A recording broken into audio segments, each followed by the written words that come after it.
Hey guys, it's been the Coin Geek at Old Pueblo Coin, and today I have kind of a fun little crossover video for you guys from a couple customers actually that had high hopes.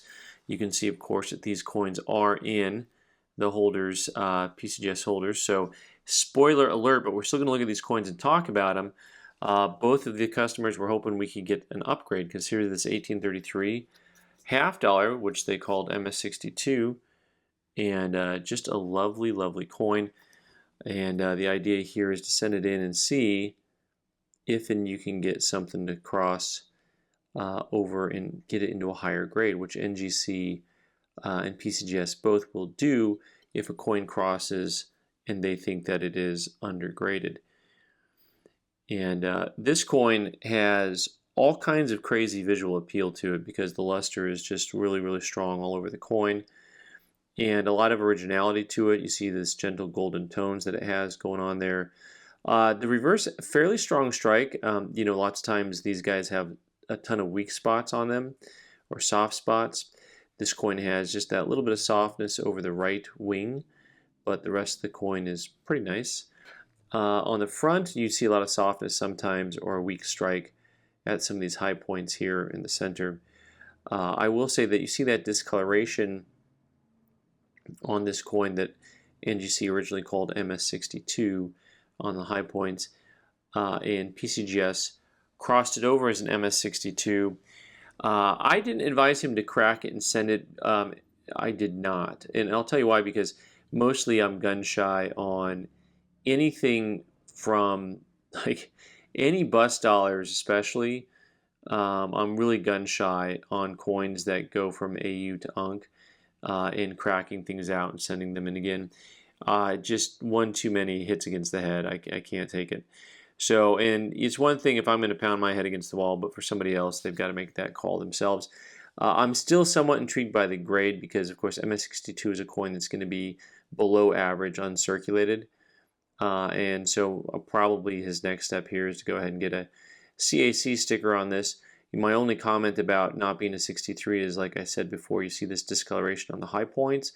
But honestly, that's the type of discoloration you'll see from a coin being in a manila envelope for a long time. And I've had lots of coins that were really high grade looking, but then they'll have like a scratch or something on them, and so they'll net grade them to a 62, but I just don't see it on that coin. Next up, we've got this $17.99, which was originally in an Annex XF45 holder. And look at the way it fills the holder. This is a coin that is really fun to see in the old Annex holders. The amount of space it takes up is really cool. And when I saw the coin and he's told me he wants to get it into a PCGS holder, what do I think? I think the coin's lovely, and we're going to take a closer look here at just a big, bold, beautiful $17.99 with all kinds of detail. These coins are always kind of hard to grade because you have these weird combinations of high relief and low flat spots. So for example, you look at this wing and you see two things right next to each other. You see the detail in the feathers in the middle of the wing, and then you see the tip of the wing, not the tip here, but actually the top, I guess I'd say, flat as a pancake. And so you have to figure out what to do with that. And this is why the overall appearance of the coin, you kind of have to take into account for what the high points are as well as the low points. And try to make sure there's luster. For a coin to be a nice extra fine, you need to have luster present on the coin still. And this coin does have luster popping through the periphery here. It's a little subdued, and but you can see just a lot of very nice detail up around the edges, up in the center of the coin there with the hair curls and the eye.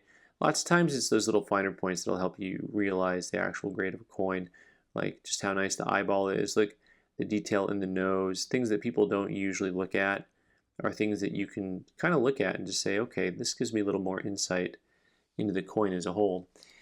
PCGS crossed it over as an XF45. Really happy about that. Nice coin. I think that's fairly graded. I just don't think there's quite enough of anything there to call it an AU. but it's, man, that original, for those of you who like an original coin, maybe you even want to say you like them a little crusty. You know, that's kind of fun. Gray sheet numbers on these, you know, which is not going to give you an exact market all the time. Gray sheet on this coin is 3,500. You know, the next price up is like 5,000, so I'm sure a retail number is higher than 3,500. This coin's interesting because in 62 it's 1,050, 63 it's 1,400. Not a huge spread, but enough to where it would matter. I bet if he gets a CAC on this coin that it really bumps it to that 63 price point. So anyways, kind of some fun stuff. Alright guys, thanks so much for watching. I'm Ben the Coin Geek. You can subscribe by clicking on the owl button in the corner and watch more videos on the right side of the screen. Thanks.